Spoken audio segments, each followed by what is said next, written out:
Welcome back. బేగంపేటలో CII Telangana వార్షిక సమావేశం జరుగుతుంది. మంత్రి KTR మాట్లాడుతున్నారు. లైవ్ లో చూద్దాం.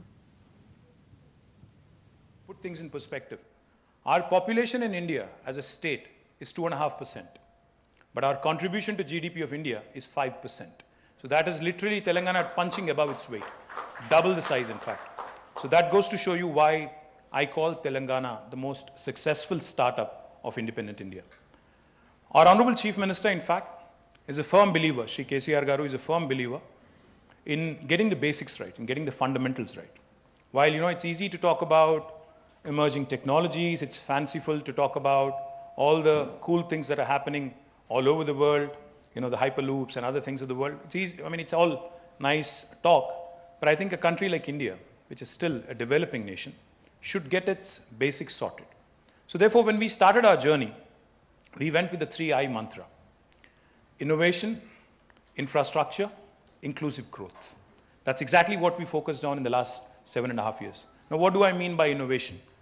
Innovation in today's world is often misconstrued as being, disruption in the technology area, startups, etc., etc. But innovation can happen on many, many fronts. I was amused to hear Krishna when he said big companies cannot innovate. I beg to differ, Krishna.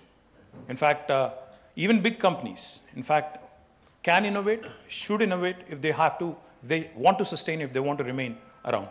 Because otherwise, you lose your edge, you basically lose your mojo, and you are gone in no time. Because if you think about it, 20 years back, Yahoo was a big name.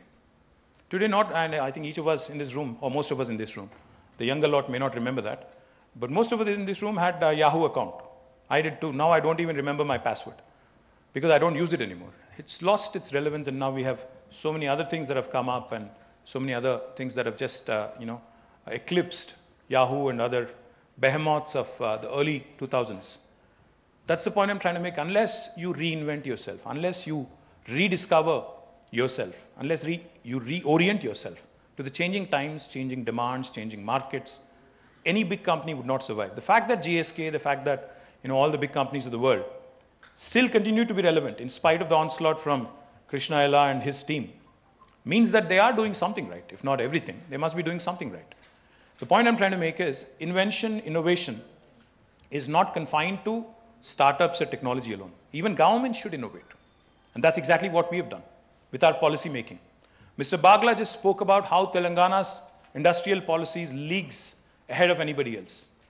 That is because our Honorable Chief Minister in this very room sat for 7 hours with the industry bodies, tried to understand in the very initial days of government. He said, let me sit with you, understand the pain points. Let me understand how I can make a difference. And in 2014, July I think it was, there was a meeting held in this room. And by 2014 November, Telangana came out with its first legislation. That is the Telangana State Industrial Project Approval Self-Certification System, the TS-IPASS.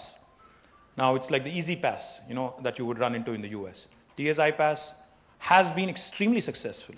And in case you're wondering, how do you say something successful? We have given out more than 18,000 clearances. We've been able to attract more than 2.3 lakh crores of investment. And we've been able to create a direct job potential of 1.6 million jobs. This is something that is truly amazing for a new state in India. And this growth, the numbers that I just reeled out, is all despite several things.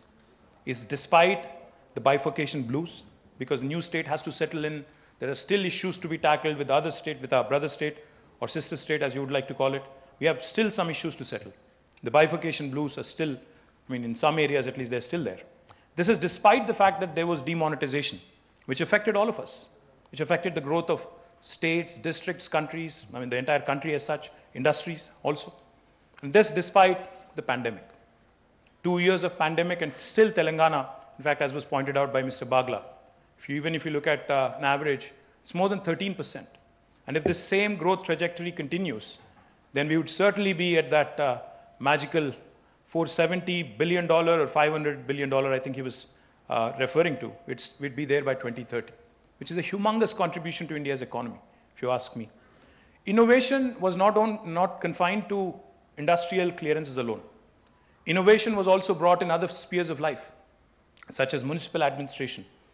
You know, how we give clearances to the industries in 15 days, and if you do not deliver in the 15-day window, how it is a deemed approval on the 16th day, was also replicated by municipal department. We asked the municipal department also to study how building permissions are given. So today in Telangana, I proudly say as Minister for Urban Development, we are the only state which can promise clearances in 21 days for any layout or a building approval. If we don't deliver on the 21-day window, on the 22nd day, without you having to meet any official, it's a deemed approval. In fact, for plots of less than 500 square meters, the approval is instant. It's self-certification. No state in India will tell you this. So this is the sort of innovation Telangana has made. Innovation in Panchayati Raj and rural development. The new act that we brought in for village development is something truly unique. I don't think there is any state in the country which said 10% of the budget